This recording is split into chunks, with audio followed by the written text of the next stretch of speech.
Saber Direito desta semana, o professor Juarez Júnior traz um curso sobre direito processual administrativo. Durante as 5 aulas, ele vai abordar as fontes do direito disciplinar, a responsabilidade funcional, as sanções e transgressões disciplinares, o devido processo legal disciplinar e o julgamento e controles interno e externo do ato disciplinar. A aula 5 começa agora.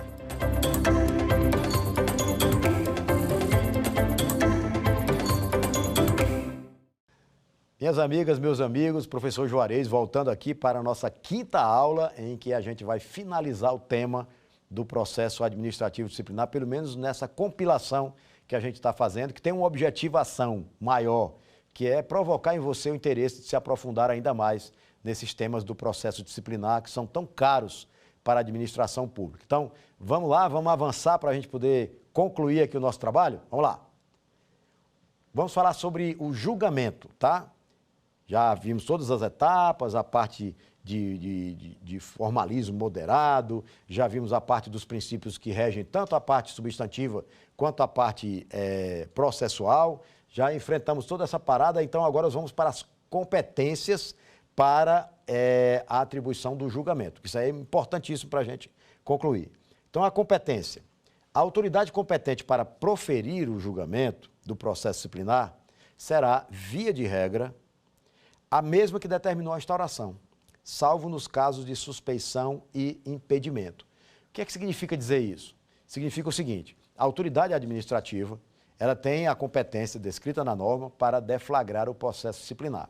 Ela deflagra o processo, aquilo vai para uma comissão permanente de processo disciplinar, que, diga-se de passagem, é importante que a comissão seja permanente, para que você não tenha aquelas comissões por encomenda. Tem algumas estruturas administrativas pelo Brasil que não dispõem de comissão permanente, porque às vezes tem uma quantidade pequena de servidores e não dá para deixar alguém cativo para aquela atribuição.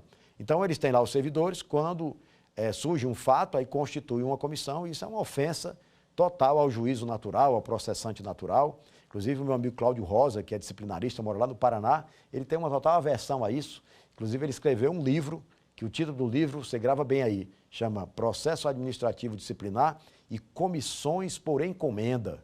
É aquela comissão que ela é constituída para criar uma situação favorável ou desfavorável e satisfazer o interesse do gestor. Isso é uma coisa abominável que a gente não pode compactuar com isso aí. Então, a competência a competência da autoridade que determina a instauração, ela, via de regra, essa mesma autoridade, ela vai ser competente para julgar o processo.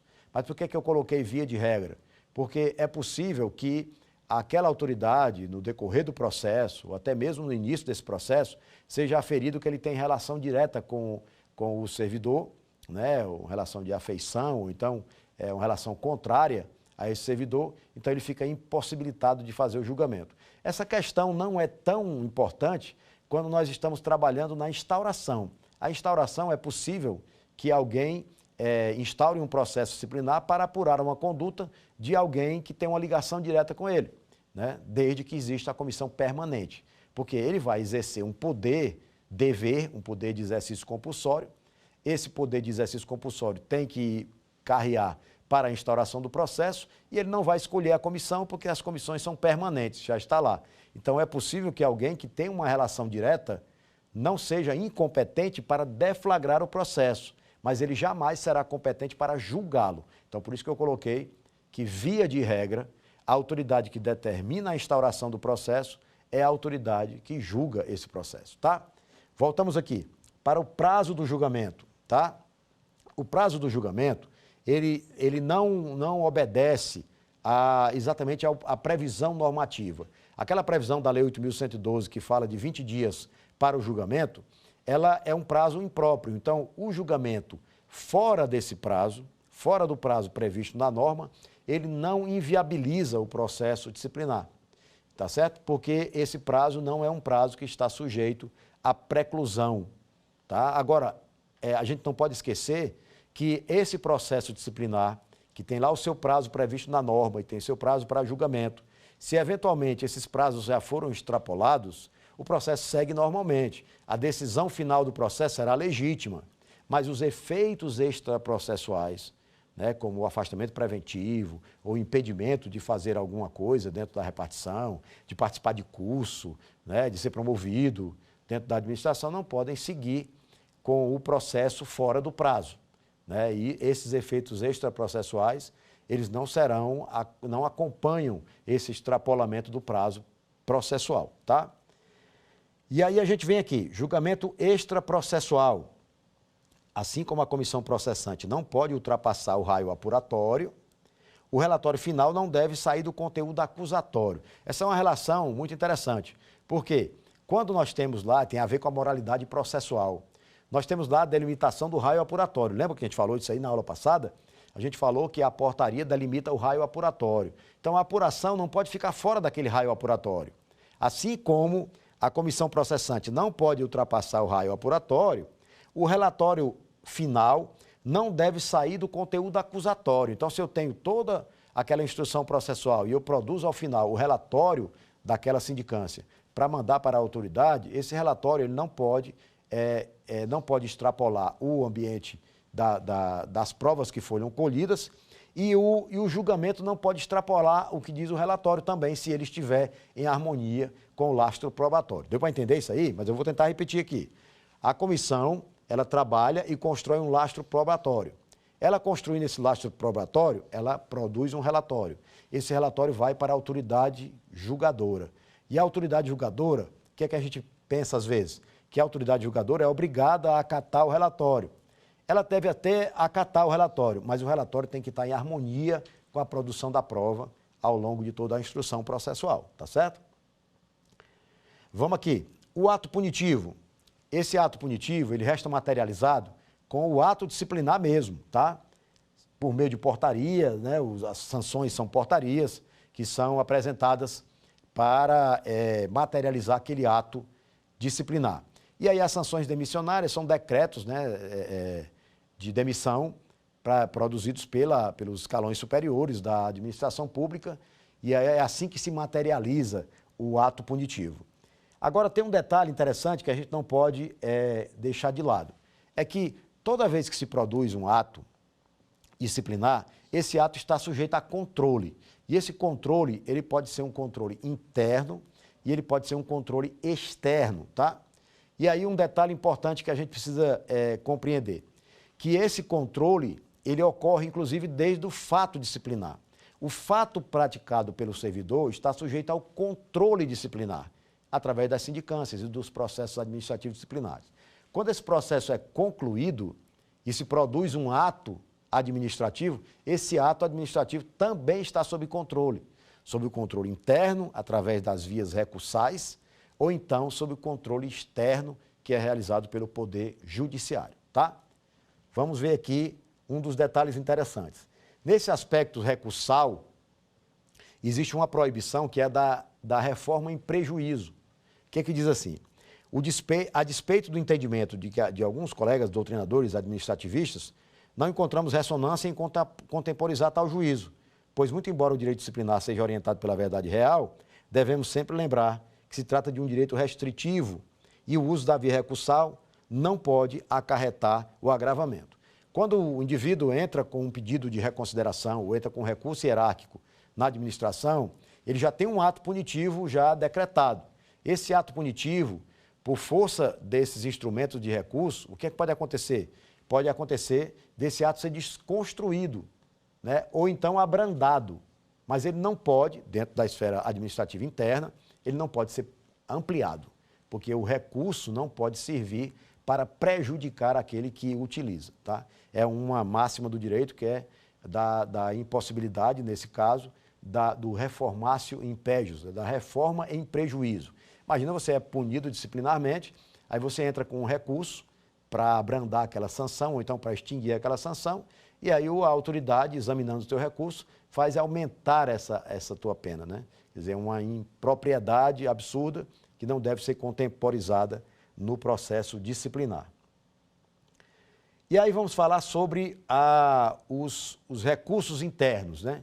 Os recursos internos que nós vamos conhecer aqui, que é os que a gente vai falar especialmente, serão o pedido de reconsideração, né? O recurso hierárquico e a revisão disciplinar.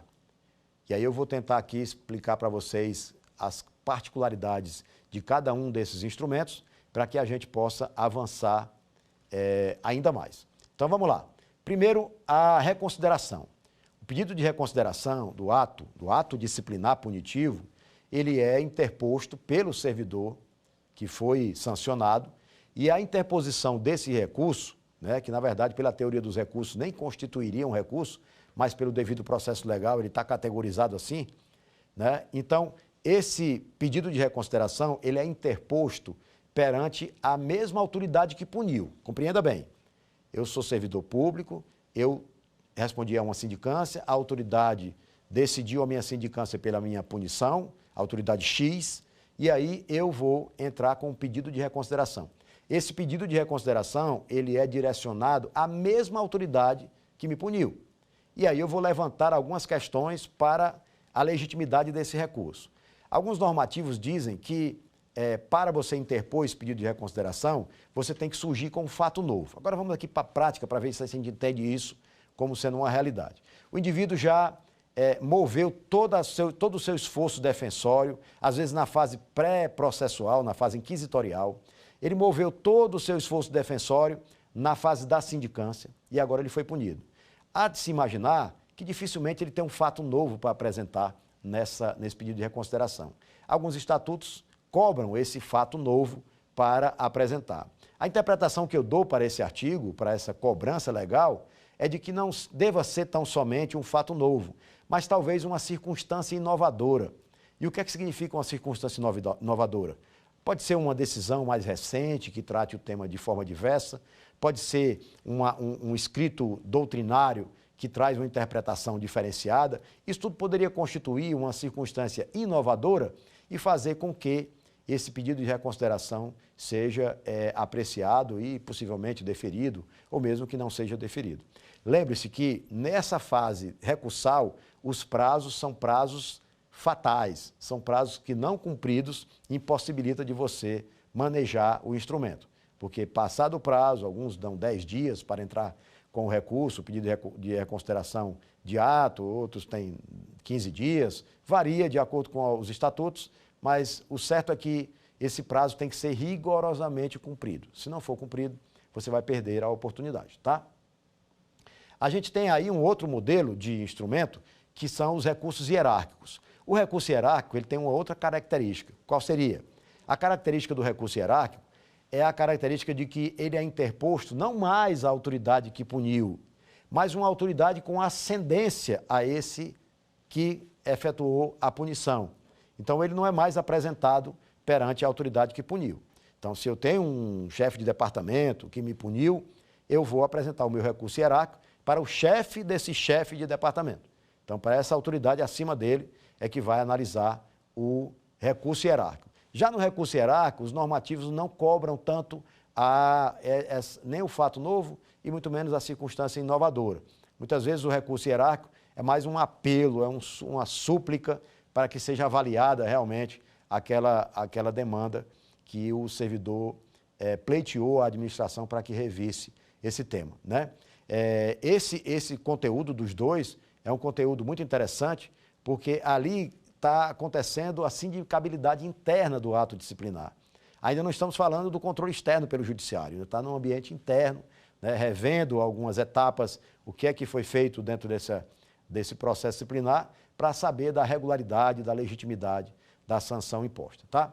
E aí tem um outro instrumento que a gente usa, que é o instrumento da revisão disciplinar, que tem inclusive uma previsão na Lei 8.112, né, assim como os demais. Está no artigo 174, que ele diz o seguinte: o processo disciplinar poderá ser revisto a qualquer tempo, a pedido ou de ofício, quando se aduzirem fatos novos, e aí para a revisão disciplinar é preciso ter realmente fatos novos, né? Não pode ser alegar simplesmente injustiça, não legitima a instauração do processo de revisão, tá? Ou circunstâncias que suscetíveis de justificar a inocência do punido ou a inadequação da penalidade aplicada. Mas aí você tem que ter esses fatos novos para levar para ele. Uma coisa que me chama a atenção no texto dessa lei é que fala de a qualquer tempo. Esse a qualquer tempo é uma coisa muito tenebrosa, porque a qualquer tempo significa o quê? Que a administração, inclusive porque a própria lei diz que ela pode revisar de ofício, então significa que em nenhum momento essa demanda tem uma estabilidade. Há uma interpretação um pouco turva com relação ao texto dessa norma, porque essa norma coloca, tanto a pedido quanto de ofício, né, a possibilidade do a qualquer tempo. E ainda tem uma condicionante aqui que é interessante, é que naquela questão que nós analisamos, né, do reformatio impégios, de reformar em prejuízo, ela é uma verdade quando nós falamos que o pedido de reconsideração, né, a interposição de um recurso não pode produzir uma reforma em prejuízo. Mas aqui nesse texto da norma tem a possibilidade da revisão disciplinar ser de ofício, então não é pela pessoa que pediu, é pela administração. E aí a doutrina já fica questionando se era possível, no caso de ofício, haver um agravamento da pena, porque não foi o servidor que pediu a revisão. Quem pleiteou a revisão foi a própria administração. Então, é uma questão que a gente não pode deixar de analisar, porque é muito importante. E aí eu coloquei aqui uma coisa interessante com relação à constitucionalidade das normas disciplinares e a sua eficácia. E aí eu coloquei um textozinho aqui do professor Zé Armando da Costa, né, que abrindo aqui um parênteses para vocês, pesquisem sobre o professor José Armando da Costa. O professor José Armando da Costa é considerado o papa do assunto, né, nesse tema no Brasil. Né? É um professor, inclusive ele é cearense, mora lá no meu estado do Ceará, e o professor José Armando da Costa é um precursor dos escritos sobre esse tema de processo disciplinar. Tem diversos livros, dezenas de livros escritos sobre processo disciplinar. Então, todos os disciplinaristas do Brasil, eles tendem a beber nesse manancial do professor José Armando da Costa. É necessário a gente rever esses conceitos, né? Então, José Armando da Costa fala sobre um conceito que eu até já falei aqui em outras aulas, mas é importante a gente repetir, que é o conceito da massa de incidência das normas disciplinares, né? Ele diz o seguinte: a massa de incidência é aquele espectro normativo que, circunscrito aparentemente, e somente aparentemente, porque é uma questão de análise, né, a determinada norma, seja ela princípio ou regra própria mesmo, se deve ajustar por força de lógica e coerência às defecções e completudes impostas pelo ordenamento jurídico como um todo. Em resumo, isso aqui significa dizer que quando você está diante de uma norma, essa norma precisa ser compreendida dentro desse aspecto do direito como um todo, né? O direito como um todo é que vai dizer da eficácia dessa norma, exatamente, da aplicação dessa norma nos termos da sua literalidade. Porque muitas vezes a gente cumpre a legalidade, mas não necessariamente cumprindo o texto da lei. A legalidade pode decorrer do texto da lei associado às influências do direito sistêmico como um todo. E aí ele é que faz a gente ter essa compreensão. Você quer ver um exemplo? Em certa vez eu estava conversando com alguns colegas e a gente falou sobre o regime disciplinar da Marinha do Brasil, né? O regime disciplinar da Marinha do Brasil, ele tem um artigo lá que é bem interessante. Ele diz assim, ele diz que o marinheiro, para interpor um pedido de reconsideração de um ato disciplinar praticado, né, em desfavor dele, ele precisa primeiro cumprir a punição. Tá? Então, veja bem, como há uma distorção dessa norma. O que é que o militar quer, no caso específico? Qual é a intencionalidade dele em recorrer? O recurso dele é justamente para que ele não cumpra a punição. E a própria lei diz que para ele exercer esse direito de recorrer, ele precisa primeiro cumprir a punição. Então, perde completamente a lógica. E o texto literal dessa norma, ele acaba não encontrando uma ressonância constitucional para se efetivar, tá? Então, vamos lá. Vamos passar agora para o controle judicial do ato disciplinar. Esse controle judicial do ato disciplinar, eu coloquei aqui o seguinte: guardada a chamada jurisdição única do direito público, ou direito pátrio, cabe ao judiciário a palavra final nas demandas disciplinares, uma vez provocado. Isso aqui é o seguinte: cada vez que a administração produz os atos, elas estão sujeitos ao controle interno, da sindicabilidade interna, mas existe também uma sindicabilidade externa. E essa sindicabilidade externa, ela é realizada pelo Poder Judiciário. O Poder Judiciário é que realiza essa tarefa. Só que o Poder Judiciário, pela separação das funções de poder, ele não pode entrar na esfera administrativa, exatamente. Então, o que é que o Judiciário faz quando ele está exercendo esse controle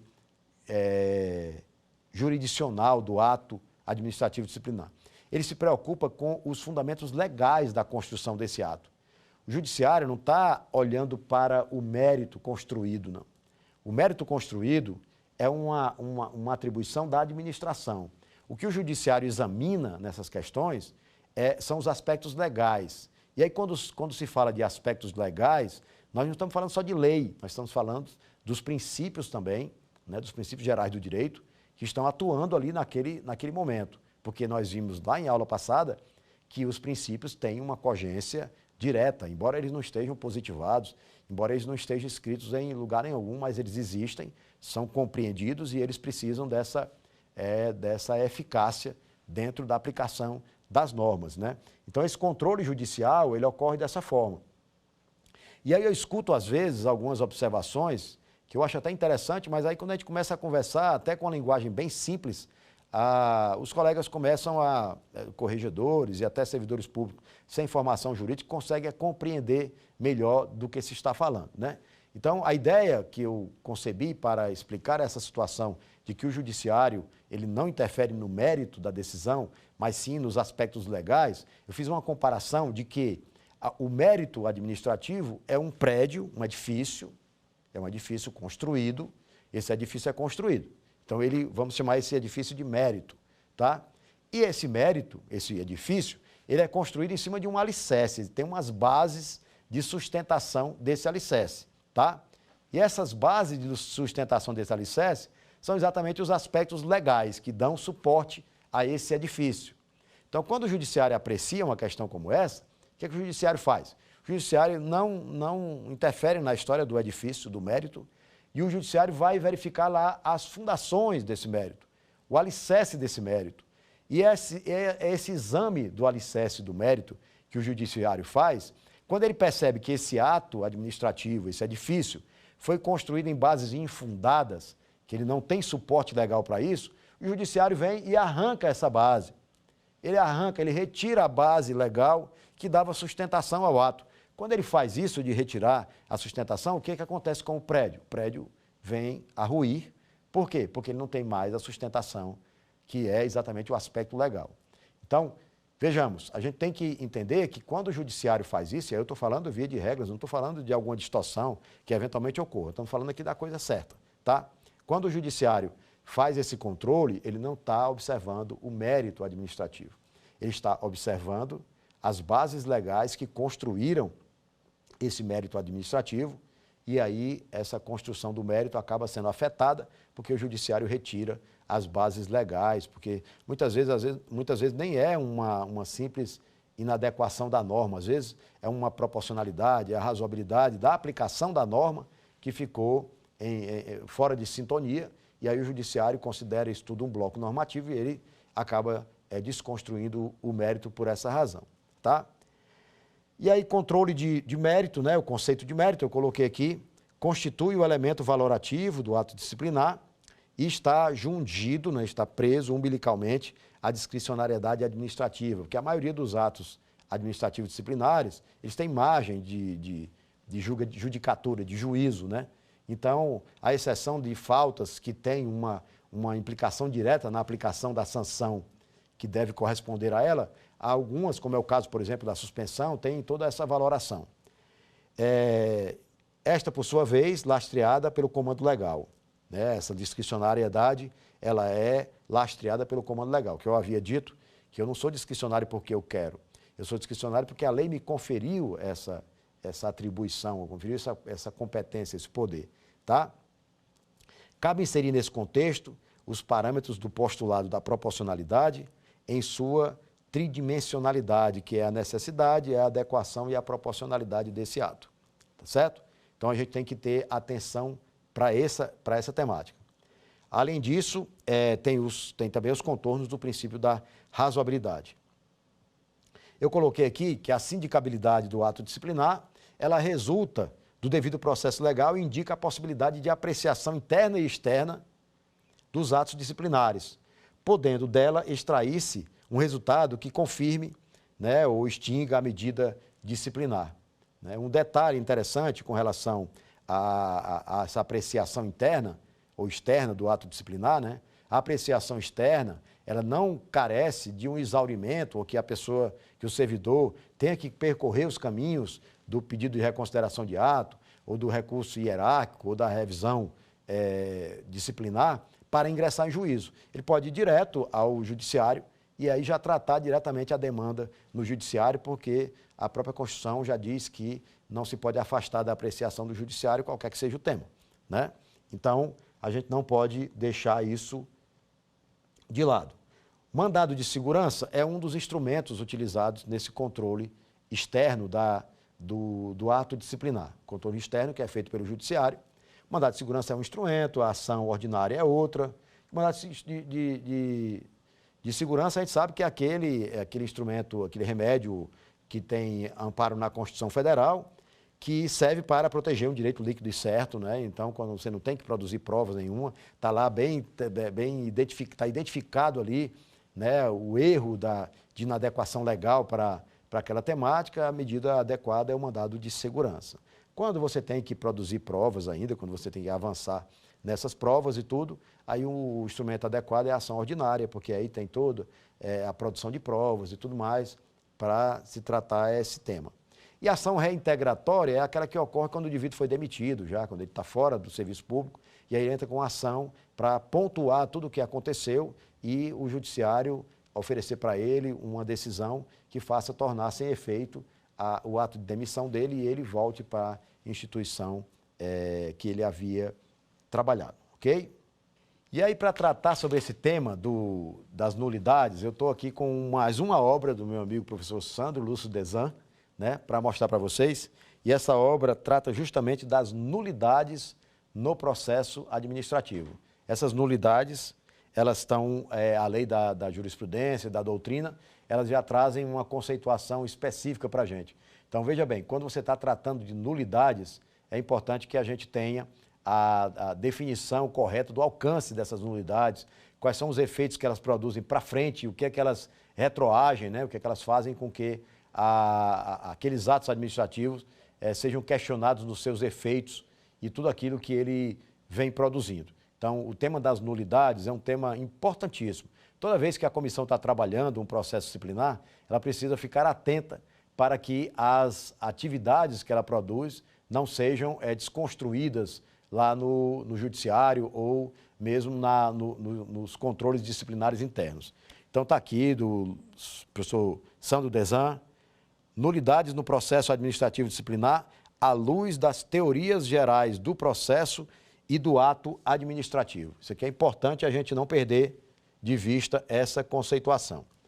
Então, mais aproximando aqui do nosso final, eu vou conversar com vocês sobre algumas súmulas, né, que o STF instituiu, que tratam dessa temática do processo disciplinar como um todo, assim, já indo caminhando aqui para uma recapitulação daqueles temas, né? A súmula 18, que são súmulas bem antigas, né? Mas elas estão ainda bem atuais em termos de interpretação, que diz que pela falta residual, não compreendida na absolvição pelo juízo criminal, é inadmissível a punição administrativa do servidor público. Isso aqui é um tema lá de quando a gente estava falando de tríplice responsabilidade. Vou voltar à leitura. Pela falta residual não compreendida na absolvição pelo juízo criminal, o que é que significa isso? O servidor está respondendo a um processo penal e está respondendo a um processo disciplinar, pelaquela mesma conduta, que é ofensiva ao bloco de penalidade e é ofensiva ao Estatuto do Servidor. E aí o que acontece? Ele é absolvido. No juízo criminal, ele é absolvido. Essa absolvição no juízo criminal, quando ela se comunica com a instância disciplinar, é possível que existam condutas residuais ao núcleo duro dessa conduta principal, né? O servidor praticou um crime e esse crime tem uma tipificação administrativa disciplinar. O judiciário chega e diz que não há crime, porque há uma negativa de autoria ou negativa de materialidade. Aí ele manda para a administração dizendo que o processo lá foi extinto por negativa de autoria. Aí a administração aqui não pode simplesmente extinguir o processo, não. Ela tem que verificar se não existe alguma conduta residual. Vamos, por exemplo, um servidor do SAMU, ele é condutor de ambulância e ele tem que trabalhar numa determinada área de Brasília. E aí há uma denúncia de que numa área diferente, do outro lado de Brasília, esse servidor teria se envolvido numa extorsão e tudo mais. Isso virou processo criminal. Só que lá no processo criminal ficou comprovado que não foi ele. Não foi ele que participou dessa extorsão, não tem nada a ver com a extorsão. Mas só que ficou comprovado também na administração que ele estava na outra banda de Fortaleza. Então há uma falta residual disciplinar. Ele saiu da sua área de atuação e foi para uma outra. Ele cometeu a extorsão? Não. Ele será punido pela infração disciplinar que corresponde a essa conduta? Não. Mas ele será punido, eventualmente, pela essa falta residual que não foi apreciada no judiciário, até porque o judiciário não está preocupado se o camarada estava na sua área de serviço ou fora da sua área de serviço. O judiciário vai apreciar a conduta criminal, né? Então a súmula diz isso aí. Pela falta residual, não compreendida na absolvição pelo juízo criminal, é admissível a punição administrativa do servidor público. Outra súmula 19, que a gente falou bastante dela aqui, fala que é inadmissível segunda punição do servidor público baseada no mesmo processo em que se fundou a primeira. Isso aqui tem a ver com aquela história do bis in idem, né? É importante a gente não lembrar disso, né? A 20 é bem na cara aqui do que é necessário para a condução do processo, que diz que é necessário processo administrativo com ampla defesa para a demissão de funcionário admitido por concurso, né? Todo aquele que é admitido em concurso público, ele só pode ser desligado do serviço público se ele responder a um processo administrativo disciplinar. Sem esse processo, esse desligamento é ilegítimo, não pode acontecer. Isso vale, inclusive, para o funcionário em estágio probatório. Na súmula 21 diz que o funcionário em estágio probatório não pode ser exonerado nem demitido sem o processo, né? Sem as formalidades legais que apurem a sua capacidade, que é uma das formas de apurar a capacidade de quem está em estágio probatório, né? A súmula 346, ela fala sobre a administração pública pode declarar a nulidade dos seus próprios atos. Essa súmula, para mim, ela tem uma tecnia aqui, porque fala de nulidade, né? Nulidade tem a ver com a anulação e tem a ver com aspecto legal. Então, aqui coloca como uma faculdade, a administração pública pode declarar. E, a meu ver, a administração, quando está diante de nulidade, que tem a ver com ofensa à lei, ela não tem essa faculdade, ela tem que anular, né? Ela não tem a possibilidade só não tem uma faculdade para isso, né? A súmula 473, ela fala do mesmo tema, só que de uma forma mais aprofundada, que diz que a administração pode anular seus atos quando eivados de vícios que os tornem ilegais, porque deles não se originam direitos, ou revogá-los por motivos de conveniência ou oportunidade, respeitados os direitos adquiridos e ressalvados, em todos os casos, a apreciação judicial. É como se fosse praticamente um conserto ou uma ampliação do conceito da súmula 346, essa 473, porque aí ela distingue bem a anulação da revogação, né? A anulação com os aspectos legais, né? E a revogação com os aspectos discricionários. 523, súmula 523. No processo penal, a falta de defesa constitui nulidade absoluta, mas sua deficiência só o anulará se houver prova de prejuízo para o réu, tá? Isso aqui é uma condição potencial, porque a gente precisa mergulhar no processo para ver onde encontrou-se a falta dessa defesa, se ela inviabilizou realmente a decisão final por conta dessa falha, né? No processo penal, a falta de defesa constitui nulidade absoluta, mas a sua deficiência só o anulará se houver prova de prejuízo para o réu. Então tem que ficar comprovado isso. Isso está na súmula 523, que se aplica também ao processo disciplinar. Ela tem um destinatário aqui que é o processo penal, mas ela também se aplica ao processo disciplinar. E aí, com esse resumão que a gente fez aqui agora, pelo menos desse capítulo, né, dessa aula, da última aula nossa, né, eu vou chamar você agora para a gente ver agora o nosso quiz, o nosso último quiz. Vamos lá?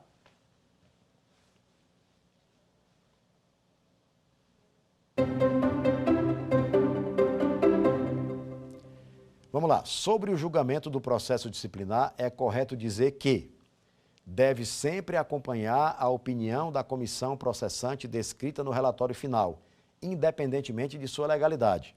A letra B fala o seguinte: o julgamento realizado fora do prazo não invalida o processo, tampouco a eficácia de seus efeitos. A letra C fala: o julgamento não carece de fundamentação. A letra D diz: o julgamento é mera formalidade vazia e pode ser dispensado. Vamos comentar cada uma delas aqui para ver se a gente chega aqui à conclusão de o que é, qual a resposta mais acertada. Vamos lá. Letra A diz, vou repetir, deve sempre acompanhar a opinião da comissão processante descrita no relatório final. Isso é uma condição que precisa ser avaliada a partir do que é produzido. Veja o final da frase, independentemente de sua legalidade. Opa, quer dizer que, mesmo sendo ilegal, a comissão processante, o julgador deve acompanhar o que a comissão processante produziu no relatório? Não me parece ser uma boa opção. Vamos lá, a letra B. O julgamento realizado fora do prazo não invalida o processo, tampouco a eficácia de seus efeitos. A gente tratou sobre isso, que como não há preclusão no processo disciplinar, é possível que o processo seja legitimado ao final da sua instrução processual mesmo, quando há extrapolamento desse prazo. Então, é uma questão que a gente vai deixar aqui em stand-by, pode ser que seja ela. Letra C. O julgamento não carece de fundamentação. Isso, em qualquer área da vida da gente, é interessante. Até para você explicar uma coisa para um filho seu, para você aplicar uma sanção disciplinar dentro do seu ambiente familiar, você tem que explicar, tem que fundamentar por que está acontecendo isso. Você vai acontecer isso com você por isso. Então, essa fundamentação, se ela cabe lá no núcleo mais elementar, que é na família, ela jamais poderia deixar de ser necessária aqui no processo. Então, o julgamento não carece de fundamentação? Não me parece ser um bom caminho. Letra D. O julgamento é mera formalidade vazia e pode ser dispensado. Olha, se o finalismo desse processo disciplinar é a produção de um ato administrativo e o ato administrativo disciplinar é o resultado desse julgamento, você não tem como chegar a esse ato administrativo sem passar pelo julgamento, também não me parece ser uma opção interessante. Vamos ver qual é a resposta certa? A resposta certa é o julgamento realizado fora do prazo não invalida o processo, tampouco a eficácia dos seus efeitos, tá? Lembrando que essa resposta, ela também nos remete à ideia de que o processo, mesmo depois do seu prazo, como está dizendo aqui na opção, ele não invalida o processo e nem os resultados do processo, tá? Mas os efeitos extraprocessuais não devem acompanhar a sequência processual quando você já finalizou o prazo previsto na norma, tá? Então vamos lá para o nosso próximo quiz, vamos lá.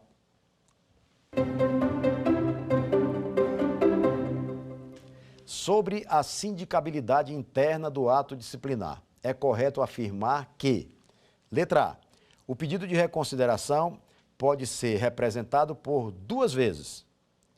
B, o recurso hierárquico é interposto perante a autoridade que julgou o processo disciplinar.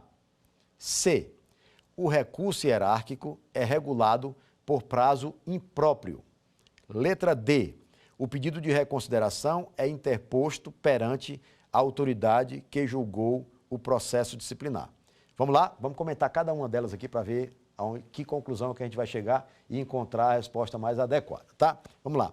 O pedido de reconsideração pode ser representado 2 vezes. O que a gente falou sobre o pedido de reconsideração? O pedido de reconsideração é interposto perante a autoridade que julgou o processo. Quando você avança e vai para uma nova escala recursal, você parte para o recurso hierárquico. Então, não há repetição do pedido de reconsideração para a mesma autoridade. Você manda o pedido de reconsideração, ela indefere, aí você manda de novo para a mesma autoridade. Não, isso não é assim que acontece. Uma vez indeferido o pedido de reconsideração, inicia-se a contagem de prazo. Assim que você tiver a devolutiva disso, de forma oficial, quando você tem a devolutiva da improcedência, né, do seu indeferimento do seu pedido de reconsideração, aí, naquele momento, começa a contar o prazo para a interposição do recurso hierárquico. Então, pedido de reconsideração pode ser reapresentado 2 vezes, não me parece ser um bom caminho, porque nós temos aí um recurso depois dele, que é logo acessado pelo servidor. Letra B. O recurso hierárquico é interposto perante a autoridade que julgou o processo disciplinar. Se você bem lembrar, acabei de falar que o pedido de reconsideração é interposto perante a autoridade que promoveu o ato administrativo, que te sancionou. Então, é exatamente o contrário do que está descrito na opção.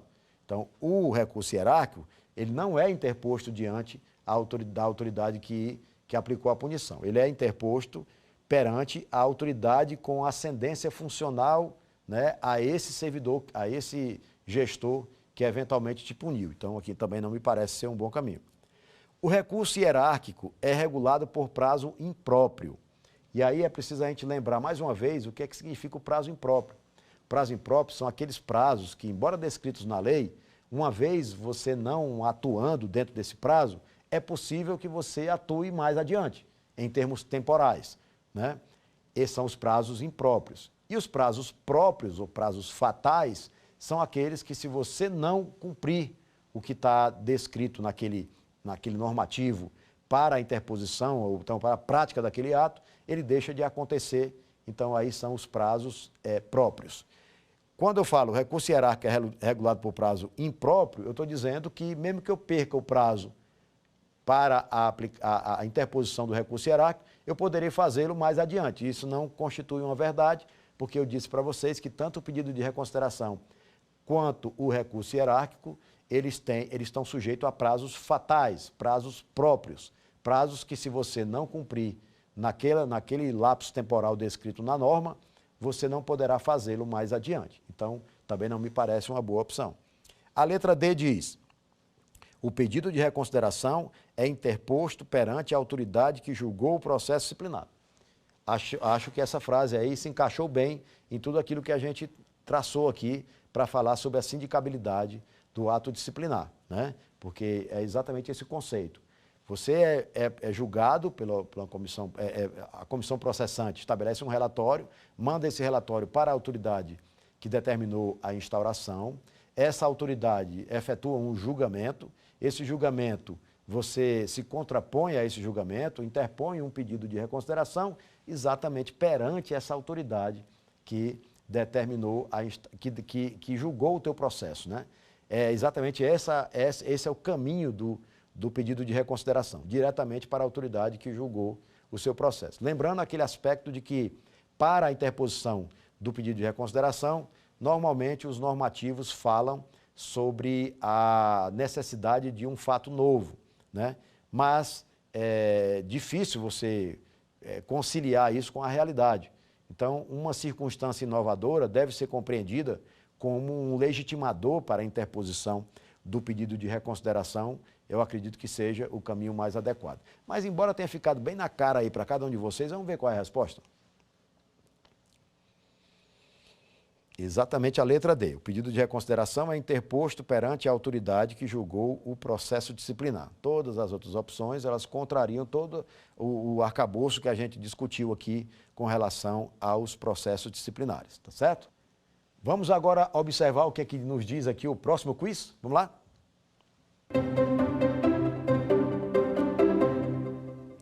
Sobre a sindicabilidade externa, preste bem atenção, do ato disciplinar, é correto afirmar que, letra A, ocorre no âmbito do Ministério Público.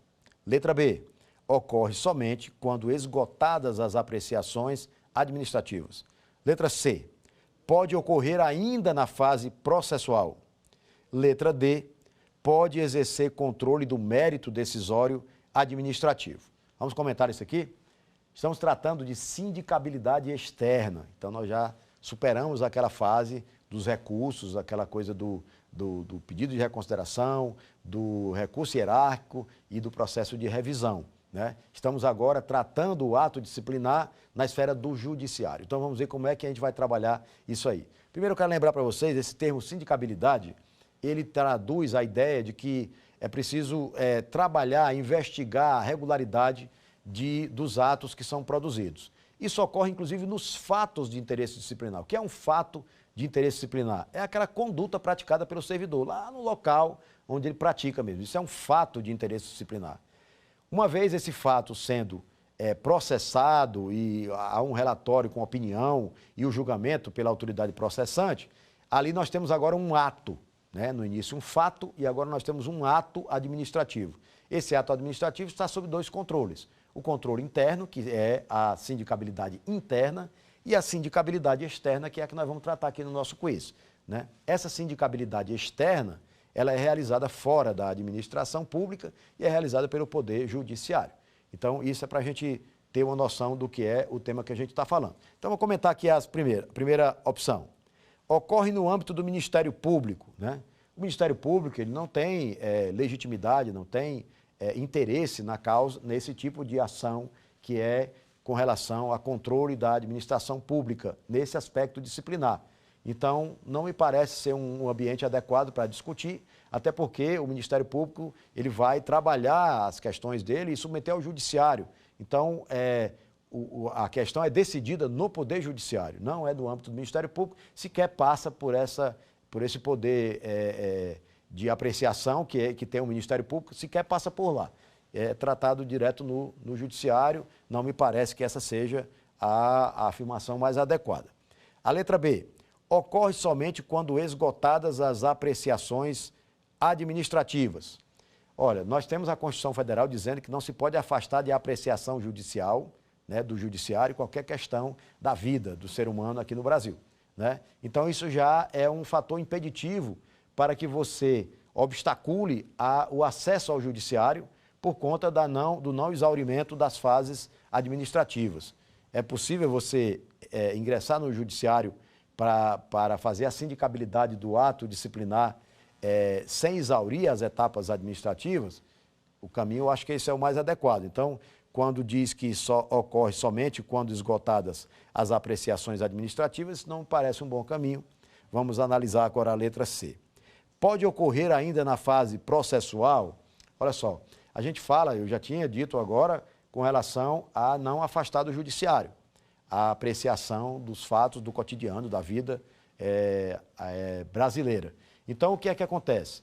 Se isso não pode ser afastado do judiciário, não há um limitador de momento para que isso aconteça. É possível que a violação legal esteja ocorrendo na instrução processual e o servidor implicado não mobiliza o controle interno para aquela ilegalidade que ele está percepcionando e ele vai direto ao judiciário. Então, é possível que o judiciário interfira diretamente na construção daquele processo, nos aspectos legais, obviamente, e tudo, mas sem esperar que o processo termine ou que se exaura as instâncias recursais internas. Então, me parece um caminho interessante aí, porque ele pode ocorrer ainda na fase processual. Letra D. Pode exercer controle do mérito decisório administrativo? A sindicabilidade interna não vai trabalhar o mérito, vai trabalhar a legalidade do ato administrativo. A construção do mérito é uma propriedade da administração. A separação das funções de poder, ela garante isso, que o judiciário cuida de uma tarefa, o executivo cuida de outra tarefa, que no caso é essa daqui, e o legislativo cuida de outra tarefa. Então, não há como o judiciário interferir nesse mérito administrativo, porque isso é uma tarefa própria do Poder Executivo e especialmente da administração pública. Então, tenho certeza que ficou na cara para vocês aí, mas vamos ver qual é a resposta. Letra C, que a sindicabilidade externa do ato disciplinar, ela pode ocorrer ainda na fase processual. Não precisa chegar ao final do processo para trabalhar essa questão não, tá certo? E aí, voltando para vocês aqui, o que é que eu vou fazer? Vou agora fazer um pequeno resumo do que é que a gente discutiu aqui nessa quinta aula e aí finalizar o nosso curso para que a gente tenha depois oportunidades, vocês vão ter aí os meus contatos, né? Quem quiser acompanhar pelo Instagram é @profjuarezjunior, @profjuarezjunior. Você manda lá no meu Instagram, é bem diverso porque é um Instagram só para qualquer assunto que eu queira tratar, tanto as coisas pessoais quanto as coisas dos estudos aqui dos nossos temas, mas é bem interessante você acompanhar lá, você vai ficar bem atualizado, que eu estou sempre colocando. Então vamos fazer agora aqui uma recapitulação do que a gente viu nessa aula, nessa quinta aula.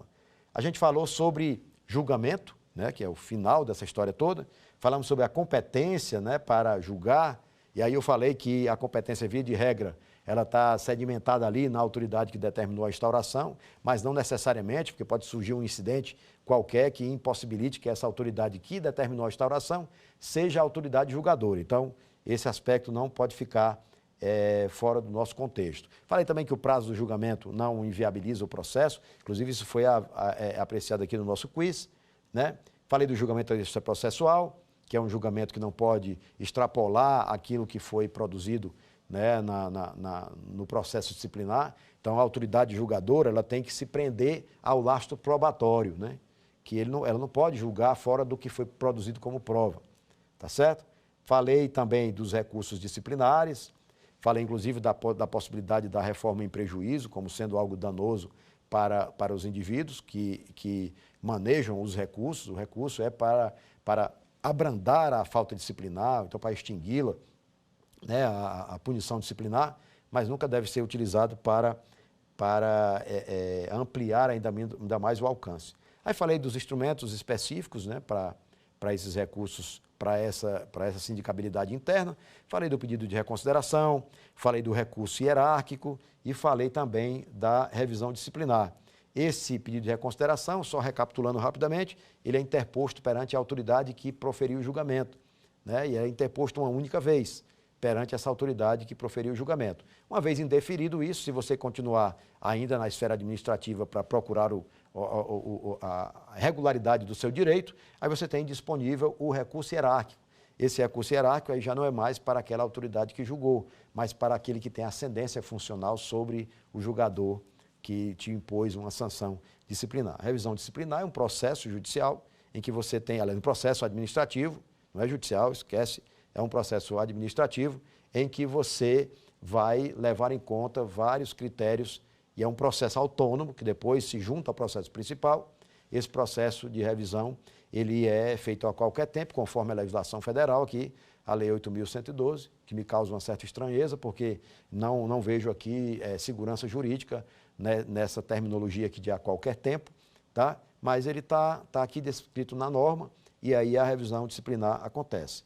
Falei da constitucionalidade das normas disciplinares, da sua eficácia, inclusive da massa de incidência das normas, que é um conceito lá desenvolvido pelo professor José Armando da Costa. E falei também do controle judicial do ato disciplinar, e esse controle judicial do ato disciplinar, de que ele deve atuar para fazer um controle de legalidade desse ato disciplinar, mas que ele não pode interferir no mérito administrativo, porque esse mérito administrativo é próprio da função de poder do Poder Executivo. Fiz um levantamento aqui sobre o conceito de mérito, né, e também sobre essa sindicabilidade do ato disciplinar. Falei de alguns instrumentos processuais que são manejados lá no processo judicial, que é o controle judicial do ato disciplinar. Falei do mandado de segurança, que é quando o direito está translúcido ali, está totalmente demonstrado, não há que se produzir prova mais, nada disso, é só para garantir o direito. Então, o mandado de segurança é a via mais adequada. Falei da ação ordinária, que é aquela ação que precisa de dilação probatória, você precisa ampliar a prova, aí ela não cabe no mandado de segurança, vai ter que ir para a ação ordinária. E a ação reintegratória, quando o fato já se consumou, o fato da demissão do servidor, e aí a ação judicial é para desconstruir esse ato administrativo e tornar o indivíduo, levar o indivíduo para dentro da sua atuação profissional como um todo, né? E aí, minhas amigas e meus amigos, eu finalizo aqui a nossa temática, eu trago para vocês que foi uma alegria imensa encontrá-los aqui para a gente discutir essas temáticas do processo disciplinar. Obviamente que aqui a gente não exauriu a temática, aqui foi mais para você ter uma noção de que esse mundo existe, o mundo do controle disciplinar existe. Para você que tem graduação em Direito, tem formação jurídica, né, pode ser até que eu esteja aqui passando essas informações para alguém que nunca viu essa temática, porque normalmente nas universidades brasileiras esse tema não é abordado na matriz curricular dos cursos de Direito. E eu particularmente entendo que como há carreiras públicas, né, carreiras de Estado em todos os setores, eu acredito que seria muito interessante ter uma disciplina sobre controle disciplinar da administração pública em todos os cursos de graduação, não só no curso de Direito, mas em todos os cursos de graduação devia ter uma disciplina de controle, controle da administração, controle disciplinar interno da administração pública. Eu acho que seria uma evolução muito grande para a qualidade do serviço brasileiro, tá? Então, eu agradeço demais a atenção de vocês e eu espero encontrá-los aí em outros momentos, em eventos pelo Brasil, ou então em outras aulas que a gente venha gravar aqui na TV Justiça, no Saber Direito ou em outros programas. Tá certo? Um grande abraço para todos vocês. Quer dar alguma sugestão de tema para os cursos do Saber Direito? Então mande um e-mail para a gente, saberdireito@stf.jus.br. Você também pode estudar pela internet. Acesse o nosso site radioetvjustiça.jus.br ou pode rever as aulas no canal do YouTube, @Rádio e TV Justiça.